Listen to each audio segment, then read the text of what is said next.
Call to order the Gurnee Village Board meeting of the September 23rd, 2024. Roll call, please. O'Brien. Present. Balms. Present. Thornton. Here. Woodside. Here. Ross. Here. Garner. Here. 6 present. Thank you. On to the first item on the agenda. Oh, sorry. Pledge allegiance.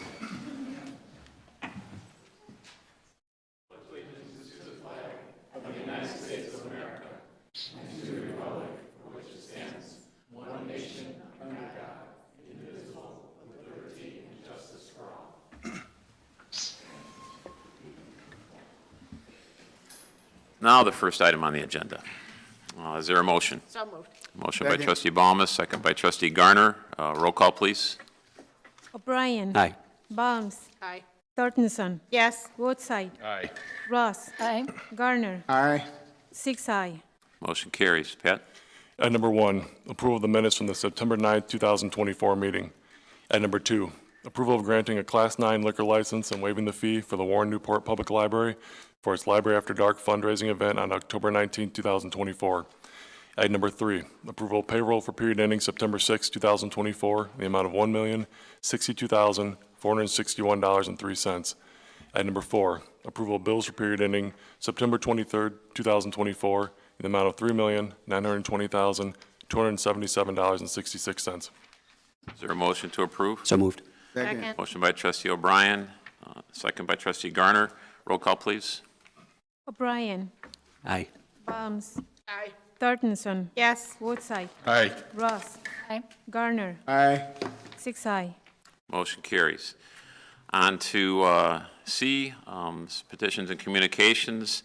First is the recognition of senior civil engineer Daniel Salgado's achievement of obtaining a professional engineer license. And if both you gentlemen could come down, Nick and Daniel.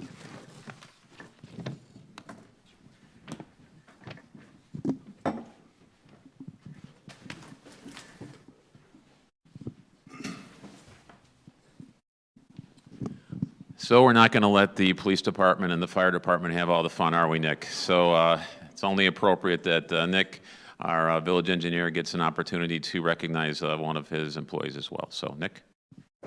Thank you, Mr. Mayor. Thank you, trustees. Pat. So I wanted to recognize Daniel Salgado on his awesome accomplishment of becoming a professional engineer licensed under the state of Illinois. It's no easy feat. Daniel had to go through a 4-year accredited college. He went to the University of Iowa. Great choice, great school. He then, University of Iowa as well, so go Hawkeyes. He then had to take a 8-hour Fundamental of Engineering exam, which is not an easy exam, not many pass. Dan was able to pass first try. He then was able to do 4 years. Majority of his engineering career was with the village of Gurnee. And then to cap it off, he had to take a test in April, another 8-hour exam. It's excruciating, it's torture, Dan will tell you. And he was able to pass that first time. Not many do, so it's a great accomplishment on actually getting that award of professional engineer. Dan actually also has been a great asset to the village of Gurnee. He came in 2021. He filled some big shoes. We had a lot of retirements. Dan was able to take on a lot of challenges with stride. He's been a great team member and a valuable asset to the village of Gurnee. So I just wanted to take the time to recognize him on his great achievement of getting a professional engineer, becoming a professional engineer under the state of Illinois. So.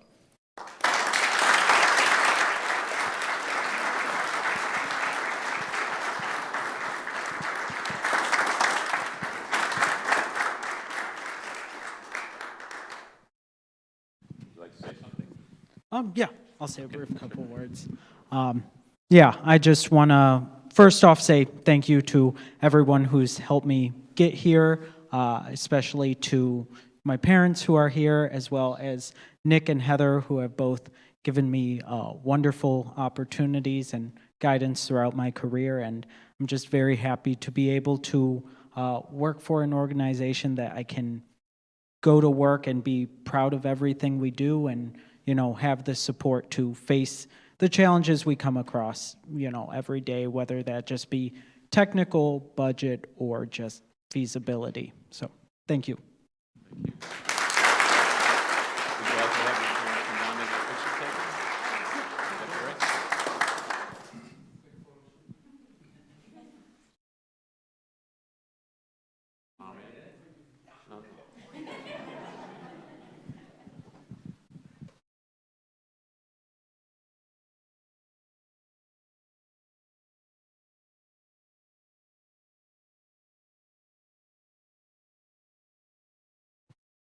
Congratulations.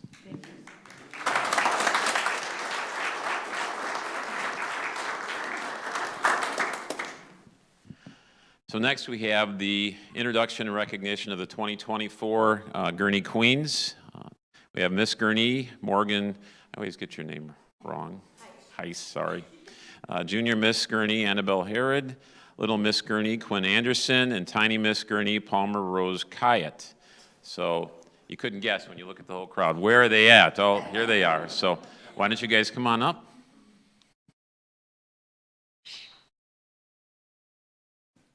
So I could just say just a little bit about the four of them. I think you've been queens for 2 months. 2 months. They've been. Have you counted the events? I bet you moms and dads have counted the events, right? So it's like a lot. Is that you guys have been super busy and really appreciate it. Is that it makes a difference when they come to a grand opening? Are they a part of that? It just brings it up a couple notches. So thank you very much for that. We haven't had a Little Miss for, Tiny Miss, that's right. 2006. Wow, so thank you, Palmer, for doing that, and thank you, Mom and Dad, for lending us Palmer. So why don't we just let you guys talk a little bit, and then I have some things for you too, so, okay? Yeah. All right, so hello everyone. My name is Morgan Heiss. I'm Miss Gurnee 2024. I have been in this pageant system for quite some time now. I was Junior Miss Gurnee in 2020 and Little Miss Gurnee in 2016. And growing up in this organization, it really is amazing, and I would not take any moment for granted. I've been able to bond with so many new people, and I've just been able to volunteer in my community and meet amazing people, one being Mayor Hood. And I'm just really happy to be able to serve Gurnee as Miss Gurnee. It's something that I've wanted to do since I was Little Miss, and I'm really excited to be able to serve it with these three as well. Do you want to go? You guys want to say anything? No, you don't have to. Morgan did a great job. Do you want to say your name? Do you want to say your name and title? All right. My name is Palmer, and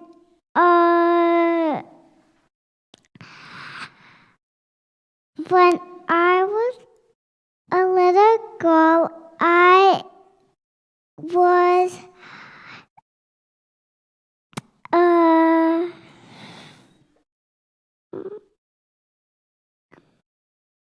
Okay, that's okay. Here, do you want me to take it for you? All right, that's our Tiny Miss.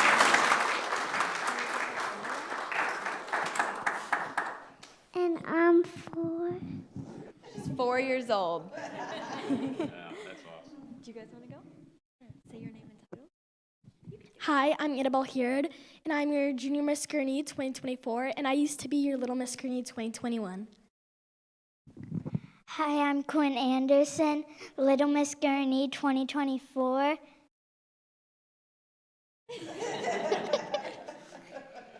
And that's just about it. All right, and one more thing is we wanted to give Mayor Hood, this is a yearly tradition that the Queens always do. This is a photo taken by Mike Kaplan of us four, just as a little gift, part of you to, always remember us. It'll be hard to Don't worry, we're not going anywhere though. That's good to hear. So Oh yeah, things change. these three will definitely be here for a while. We have Morgan. Yep. Annabelle, you're welcome.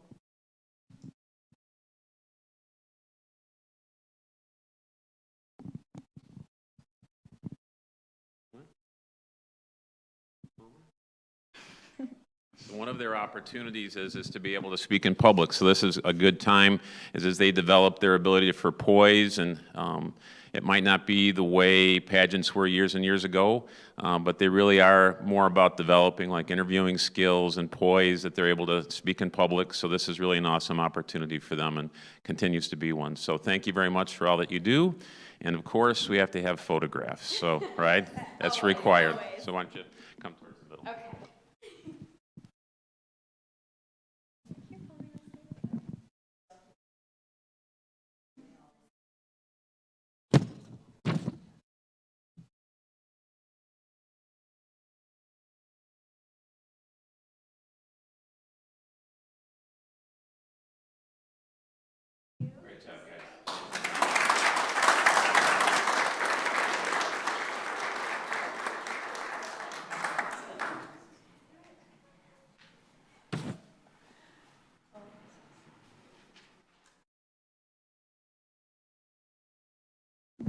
Next item on the agenda is the presentation of the Gurnee Youth Leadership Initiative Scholarship Award to Hannah Lina. My understanding is Hannah's busy, is it right? Hannah's busy at school. However, we have Bryson, and I think Hannah's mom is here, right? Is that what I've heard? All right. So just a short introduction. Several years ago, I met Bryson, and I really wanted to be able to draw some younger folks into a largely older crowd that runs the village. And Bryson has been an awesome addition to form Gurnee Youth Leadership Initiative and really give us an opportunity to be able to tap into high school and college age students to be able to tell us more about what they need. And I know that they do an awesome thing with mentorships and just doing a great job with that. So I just appreciate for the last, I think it's 3 years, Bryson, actually, that I've been working with you. So it's been really enjoyable. And I know you've brought some other folks with you, too, from GYLI. So if you'd like to introduce them and just talk to me and talk to everybody else a little bit about what's going on. Absolutely, and thank you, Mayor Hood. You've been an incredible partner with Gilly and you know, pushing us to strive for our goals and supporting us. And we've had a lot of ambitious things that we've tried to tackle, and you supported us every step of the way in that. So thank you so much. Yeah, so thank you all for having us here. This was a really exciting opportunity for us. So some of our Gilly team is here. This is Jalen, our Chief Strategy Officer, Anya, who is our Chief Program and Development Officer, and we have Olu, who works as Director of our Legal Liaison Team. So it's really nice to be here with all of you, and it's for such a special occasion, especially when we were able to have the opportunity to partner with you to provide a scholarship. We were really excited because so much of what we'd like to do as an organization is open doors for young people who are taking the initiative to serve their communities, and we were just blown out of the water by Hannah's application when we saw that come through, and all the service that she's done all throughout high school, and the commitment to service that she continues to have at Illinois State University. So Ms. Lina, thank you so much for being here to accept the award on behalf of Hannah, and we wish her all the best.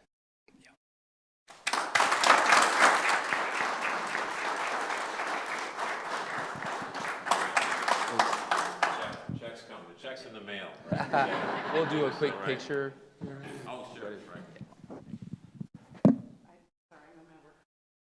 That's totally all right.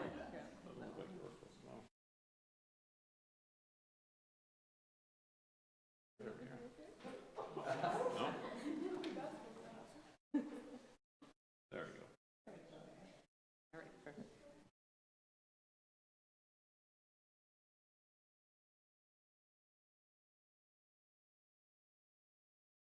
Glad you asked that question instead of me.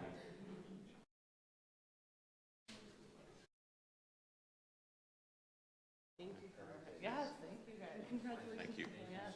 Yes, thank you. Thank you. Thanks. Thank you. Thanks, Bryson. All right. Thanks. Good seeing you. All right. Thanks. All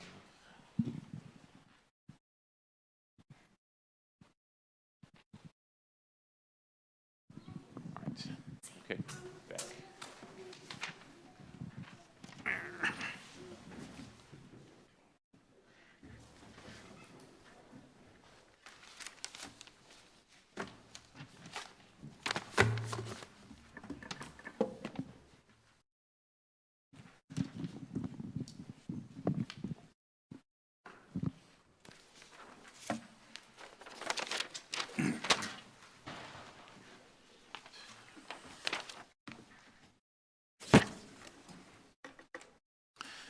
On to the next item is the item number 4, approval of proclamation designating October 6 through 12 of 2024 as Fire Prevention Week in the Village of Gurnee. Since 1922, the National Fire Protection Association has sponsored this public observance of Fire Prevention Week, and in 1925, President Calvin Coolidge proclaimed Fire Prevention Week a national observance, making it the longest-running public health observance in our country. During this week, children and adults are educated how to stay safe in case of fire. This year's campaign, Smoke Alarms, Make Them Work for You, works to educate the public about the importance of having working smoke alarms in their home. Now therefore, I, Thomas Hood, Mayor of Gurnee, do hereby proclaim October 6 through October 12 to be Fire Prevention Week throughout the Village of Gurnee, and encourage all residents, businesses, and community members to make sure their smoke alarms work by first making sure they are properly installed in common areas, testing them regularly, and replacing them every 10 years. So is there a motion? So moved. Motion by Trustee Woodside, second by Trustee Larsenson. All in favor, say aye. Aye. On to item number 5, approval of proclamation designating October 2024 as Crime Prevention Month in the Village of Gurnee. In 1984, a presidential proclamation designated October as National Crime Prevention Month. Since then, the National Crime Prevention Council, NCPC, helps local law enforcement agencies, civic groups, schools, and businesses to spread the word about crime prevention and public safety. Now, therefore, I, Thomas Hood, Mayor of Gurnee, do hereby proclaim October 2024 as Crime Prevention Month throughout the village, and urge all citizens, government agencies, public and private institutions, and businesses to invest in the power of prevention and work together to make the Village of Gurnee a safer, stronger, and more caring community. Is there a motion? So moved. Second. Motion by Trustee Balmas, second by Trustee Ross. All in favor say aye. Aye. All right.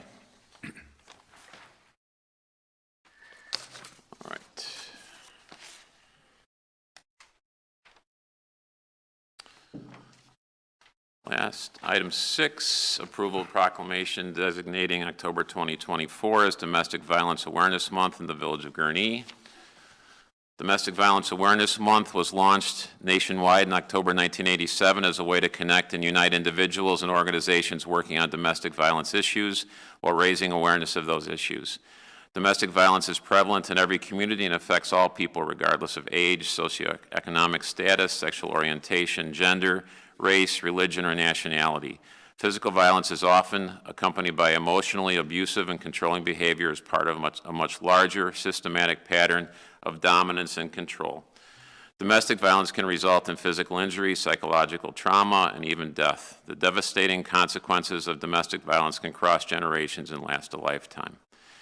Over the last 30 years, much progress has been made in support of domestic violence victims and survivors to hold abusers accountable and to create and update legislation to further those goals.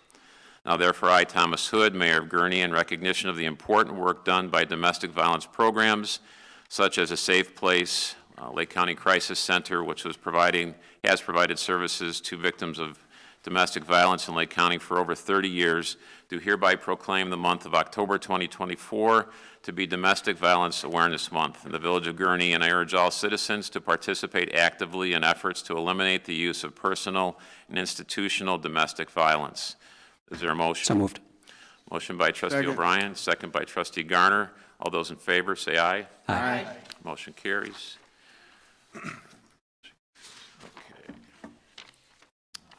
All right, on the reports, presentation by Finance Director Brian Gosnell, fiscal year 23-24 fourth quarter and fiscal year 24-25 first quarter financial performance. Brian. Thank you, Mayor, for the presentation to come up here, but included in the material was the information for the first quarter of fiscal year 25, so that's May 1, 2024 to July 31st, 24. I just want to go over a few things before we get kind of deep into the numbers here. Since we're so close to the budget starting, I wanted to just take the opportunity to review a few things. First is the village's planning and reporting cycle.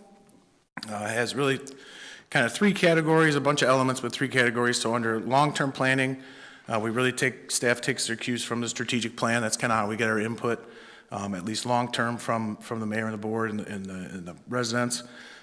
We also have two long-term forecasts that we do, or a forecast and a plan. The multi-year financial forecast, which is more kind of sets the parameters, spending parameters, lets us know if there's any kind of fiscal cliffs or anything out there that we need to worry about. And then the multi-year capital plan, which really tells us from a spending standpoint what we need to maintain capital and infrastructure for the future. Both of those lead into the short-term planning. There's only one, that's the annual budget. Spending plan for the year, I'll get more into that on the next slide. And then obviously reporting, we have the quarterly status reports, which are these. Strategic plan updates, which we'll see next month. And then the annual comprehensive financial report or audit. This is our audited financial statements when the auditors come in or we present that document. And then the popular financial report, which is a couple pages that I work with Austin on, and we put it in the newsletter. Just reviewing the budget process, I just wanted to hit a couple items here. As I said, the multi-year financial forecast kind of sets our spending parameters. The capital plan lets us know what we need in terms of capital and infrastructure. Staff gets together with departments. We review our annual fee schedule if there's any adjustments that we need to make there. We then have a series of meetings with every department to go over personnel and staffing for the upcoming year. Then go another series of meetings with each department to go over their operating budgets. All that before we bring it for the one-on-ones with the trustees for their review. And then that leads us to the budget workshop in March.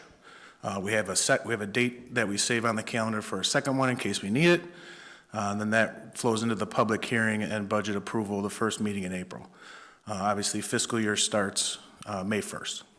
So just that's the kind of the cycle that we go through and all the different elements. Pretty comprehensive review annually. There's a lot of meetings, but I think it helps not only staff, but village board and Pat to be able to see this stuff on an annual basis, knowing that we're constantly reviewing it. So just wanted to touch base real quick, looking at some numbers here, where we finished last year. That audit is almost complete, should be completed by November. We'll be able to bring that forward, but preliminarily, unaudited ending fund balance in the general fund here, we're just looking at general fund, 32.7 million or 76.5% of expenditures less transfers. If you remember, a couple years ago, we updated our fund balance policy to set an upper and a lower limit. 65% was the upper limit, 60% was the lower limit. The 65 gives us the trigger to say, here's what we can transfer for capital, infrastructure, long-term debt obligation, retirement, or anything else the board might want to consider. So that puts us at 4.9 million over that upper limit. Looking at this year for the budget, we budget. The budget's balanced, so we don't anticipate contributing or using anything to fund balance. So with the natural increase in expenditures, that same fund balance puts us at about 3.5 over that upper limit. So that's what we will look to when we get to the budget cycle to make some recommendations about how to use that and what to use that for capital and infrastructure. What we know, I know Nick has a long list of items that he needs. So that is a major funding source. Obviously, general fund surpluses are a major funding source for the capital program. So we'll look at that during the multi-year capital plan presentation as well, probably around January. The timeline for determining that surplus, this is one of the things we'll see on the next slide too, that is another one of those layers of contingency that we have to have, relying heavily on economically sensitive revenues, no property tax. We really got to be ready to react to anything that may happen. So we always lag a year when we talk about this. So May 1st, last fiscal year 24 ends, fiscal year 25 begins. In November of that year, the audit's nearing completion or completed. We're able to determine the audited surplus in the general fund that we can then look to do something with. By that time, we're 6 months into the fiscal year, so we know any trends that may be happening for the current fiscal year, revenue-wise, expenditure-wise. So it gives us kind of a good update to say, yeah, we feel confident now that we can utilize the surplus for something. A few months later in January, we talk about the multi-year capital and financial plans, and at that point, make our recommendation for what we need for capital. And then in April, budget's approved, and the board formally approves those surplus transfers to the different funds that we would need. Following that, that May 1st, next month, the new fiscal year begins, so fiscal year 26 begins, and in that fiscal year, we are actually using the surplus from fiscal year 24 for the capital plan for 26. So it always lags a year, gives us another layer of contingency to be able to say, well, we might want to hold that back. We're 6 months into the year, revenues aren't looking so good. So the timing of that is really unique, but helpful. Going into just want to touch a little bit about the fiscal contingency plan. We've talked a lot about it over the last few years, but so this is kind of the matrix. This is the basis of it. Just going kind of counterclockwise with starting at the blue one, categorize things into, is there a service impact and how quickly can we implement things? So obviously the blue is kind of the first bucket that we would look to in the event, there's a downturn or something happens like COVID pandemic or something like that. This is really that conservative budgeting. Obviously we try to budget very conservatively so that we can, in a normal year, there will be some sort of surplus. So that would be our first layer. Also, the fund balance policy, we have that 60 to 65 range. We got that 5% in there that we can use to bring it down to 60. The green box, kind of going clockwise here. These items have no short-term service impact and can be implemented fairly quickly. Capital plan adjustments, along with that, is holding that surplus transfer back. So that just one of the things we just talked about fits into that green box there. Also operating contractual adjustments that we can make that don't have a service impact. Going down in the yellow box there, you see these items that if we get to that point, will have a short-term service impact, and that's like hiring and wage freezes, maybe using fund balance below that 60%. And then finally, the gray box there is short and long-term service impacts, and this is really, I don't want to say doomsday, but this is worst-case scenario. We end up with layoffs, furloughs, and canceling, contractual agreements and things like that. That does have a service impact, so obviously those items we save for the end. As you know, the department heads review these things every year to see where they have items that they can fit in case we need to. So it's a nice way to stay kind of on our toes and updated in the event of a downturn. Just for reference, COVID, we started to get into the yellow box. So, one of the worst, kind of most uncertain times in recent memory. We just got into the yellow box. So that's kind of our contingency matrix. Getting into the numbers now, this is first quarter. Total cash and investments on hand, $48.3 million. That excludes pensions. 14% of that's in checking, 53% in money markets, 33% in short-term investments. 66% is held in the general fund, 16% in the capital improvement fund, and 12% in the water and sewer funds. Looking specifically general fund here, just where we finished the quarter, total revenues finished at $13.9 million. That's 27.1% of budget, so pretty good. Total expenditures finished right on budget at 12.9. Gives us a variance a quarter of the way through the year, which doesn't really mean a whole lot because it's a little early to really get any kind of trends or anything. Gives us a positive variance of 1.1 million or 1.05. Everything you see there that's in red where the categories are over budget are related to timing in the first quarter. Business licenses, obviously, that's a one-time-a-year thing, so you see that on the license and permit side. Grant proceeds in the intergovernmental category for revenues. And then in the expenditures, it's insurance, property liability, work comp insurance, and then seasonal contracts. That stuff's paid in the beginning of the fiscal year, so you'll have a spike in your expenditures in May for those. But nothing concerning at this point by any means, a quarter of the way into the year. Looking at revenues, we did change up major revenue category a little bit. We used to consider just the big four: sales, amusement, food and beverage, and hotel. With some changes in the GFOA's budgeting award, they want it to be greater. They're almost 70% of revenues, so I had to add back in income and use taxes, which are a major revenue source for us. So those are included in these numbers, but I'll pay more attention to just the big four that we talk about, because those are the ones that are really impacted by economic conditions. So these revenues, in total, 69% of general fund revenues, annual budget of $35.6 million. Through the first quarter, we're at $9.6 million or 26.9%, so ahead of budget. 5-year average, obviously, we're ahead of that, 24.9%. You have the COVID years in there.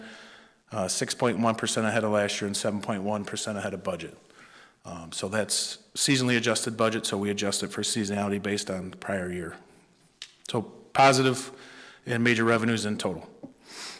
Specifically at sales tax, we are $4.8 million or 23.6% through the first quarter, up 8% versus last year and 11% versus seasonally adjusted budget.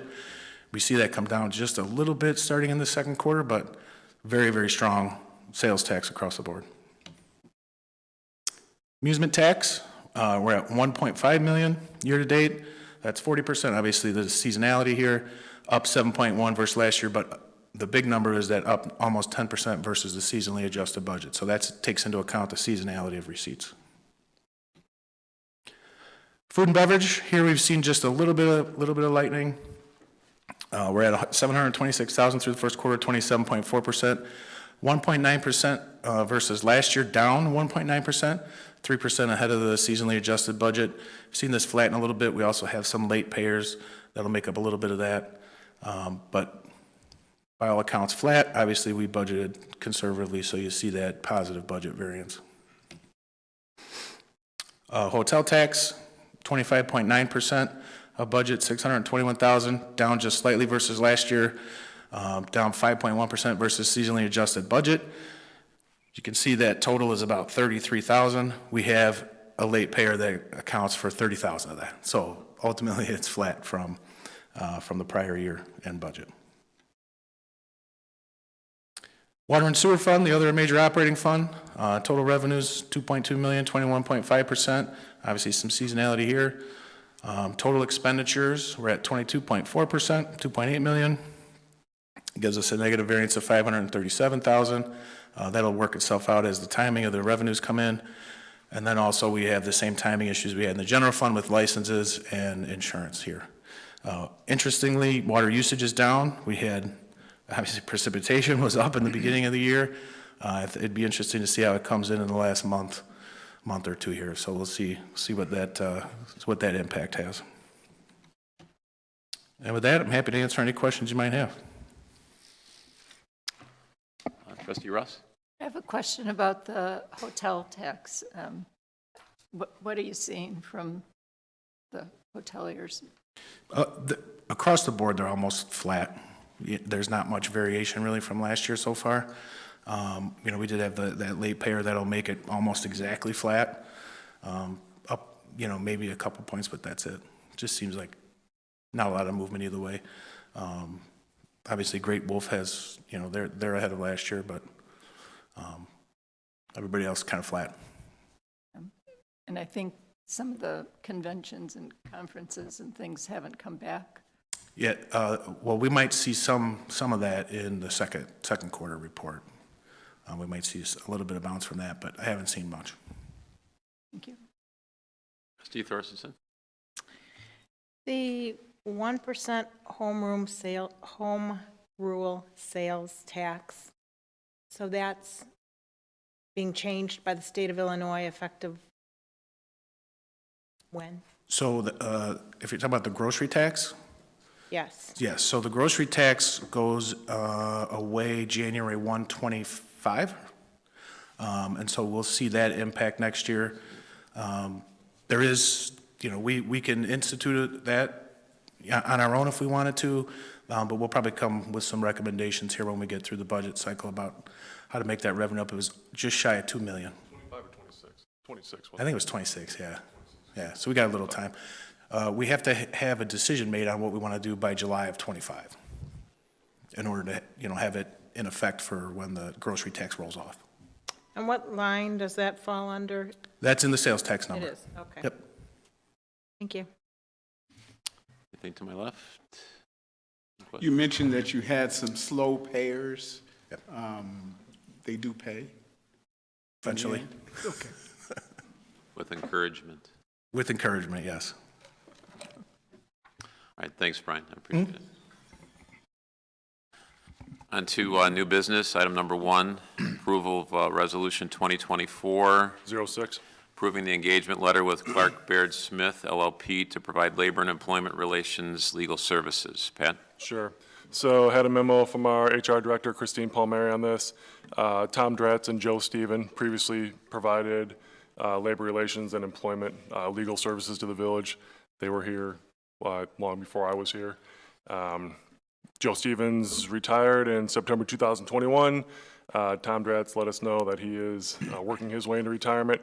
So with those changes and upcoming staff changes that we expect in the next couple of years, staff decided it was time to take a look at a firm that would be around for a while to assist us. So Christine gathered information on different firms in the Chicagoland area that provide public sector service. We looked at that list, we narrowed it down to 3 firms, we brought them in for interviews, we had representatives from all 5 departments. Sitting in on those interviews, multiple representatives from some departments. They're each 2 hours, gave them an hour to make a presentation, then an hour for question and answer. When the 3 interviews were done, it was a unanimous decision by staff that Clark Baird Smith was the best fit for the village of Gurnee based on their experience, their in-house knowledge, just their approach to the process and how it matches up with the village's approach. So they provided an engagement letter, some of the highlights of it. So there'd be 3 attorneys that would primarily be assigned to the village of Gurnee: Bob Smith, who's one of the managing partners, Ben Gert, and then Roxanna Underwood, who are both partners. Hourly rates range from $3.15 to $3.75 per hour for partners. Associates are $195 to $125 per hour. That's going rate in the Chicagoland area. Obviously, it's on, we just pay as we use them. So they were very cognizant that these are tax dollars. So they're like, you know, if you call and you got a question for 5 minutes, you know, once every couple weeks, probably not going to see a bill from us. If you're calling us every day asking us questions, you're going to get a bill from us. So that was nice to hear. Again, everyone was very impressed. That sat in on the interviews from the village's perspective. I think there was maybe 10 of us that were in there. They had their 3 attorneys up. Feel good about it, so we're bringing forward this recommendation to the village board. Again, you'll see the bills as they come through on the bills list. I usually call them out if they're not bills we see on a regular basis. And for those that have been around for a while, you remember in the past we used to spend a lot of money on labor attorneys, and that is decreased drastically, mainly given to just the relationship we've built with the labor unions, which has been great to see. So expect that to continue forward in the same trend. So it's good to have a firm on hand, but I'm not looking to spend a lot of money with them if I can avoid it. So. No, and I want to thank the department heads for making that choice with our unions. There is the ongoing interactions with employees on a day-to-day basis as opposed to waiting until contract time. So that's super important, and that's really paid dividends. So thank you for doing that. Is there a motion? So move. Second. Motion by trustee Garner, second by trustee Ross. A roll call, please. O'Brien. Aye. Baums. Aye. Thorntonson. Yes. Woodside. Aye. Ross. Aye. Garner. Aye. 6 aye. Motion carries on to item number 2, approval of request for Public Works Department to purchase 1 Kubota SVL 75 track skid steer, 1 Kubota SSV 75 tire skid steer, and 1 Baumelite 75. I'm not going to know what these are, right? Brush mulcher, I know what that might be. From McCullough Kubota at a total cost of $114,683.79 after $42,000 trade-in credit. Public Works Units 201 and 202, Sourcewell Contracts 281106 and 2808414. Pat, please explain that. I think you about covered it all right there. I think so. Go right for it. We had 2 skid steers and some attachments in this year's budget.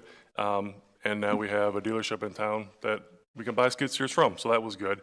The fleet administrator reached out to McCullough Kubota, spoke with them. They actually dropped off a unit at Public Works for them to demo for a week. They did that. They're very impressed by the unit. Craig obviously has a good feel for what pricing is for these units out in the market, and then what we've received for trading value in the past. So this is through Sourcewell pricing, so that's that cooperative purchasing group that we belong to, so the pricing has been vetted. The trade-in values that McCullough quoted us were higher than trade-in values we've received in the past from other dealerships, so it was good to see that. The machines are obviously newer technology. All the attachments that we have right now will hook up to these machines, so that's good. We can continue to use attachments that we have in-house. In addition to this brush mulcher attachment, so we've used that in the past, different wooded areas. Have actually rented or had a contractor come in, use it on the Swanson Trig Trail, use it on a Bittersweet, places like that to clear larger brush. So that'll be a nice addition. But again, it's nice to have McCullough in town now where we can purchase this in the village and keep those funds in town. And again, it's been vetted through the Sourcewell pricing, so we're not paying anything more or premium by purchasing from someone in the village. So it is before you for your consideration, and again, was included in this year's budget. All right. Is there a motion? So moved. Motion to approve. Motion by trustee Torstenson, second by trustee O'Brien. Roll call, please. O'Brien. Aye. Baum. Aye. Thornton. Yes. Woodside. Aye. Ross. Aye. Garner. Aye. 6 aye. So motion carries. So normally next week, we'd have the opportunity for a committee of the whole. However, we're going to address that differently, so we'd have to strike the committee of the whole, and then we're going to use a town hall for that same time for some east side issues. So I just need to have a motion with regard to striking the committee of the whole for next Motion to approve. next week. Motion to strike. Committee of the whole. Motion by, yes, motion by Karen Thorstenson. Second. Second by trustee O'Brien. All in favor, say aye. Aye. Aye. Those opposed? All right. So other than that, then we just have public comment, and then we're going to have an executive session. So we'll do public comment. So if anybody would like to come up to the microphone and say something, just state your name. There being none, so then that's closed. And at this point, we're going to have an executive session. There'll be action. So there'll be action when we return. So is there a motion to adjourn to executive session? And Brian, would you please provide that? And again, it's to discuss a collective bargaining issue. We actually do have it as an action item afterwards. This is under subsection 2C2 as the exception.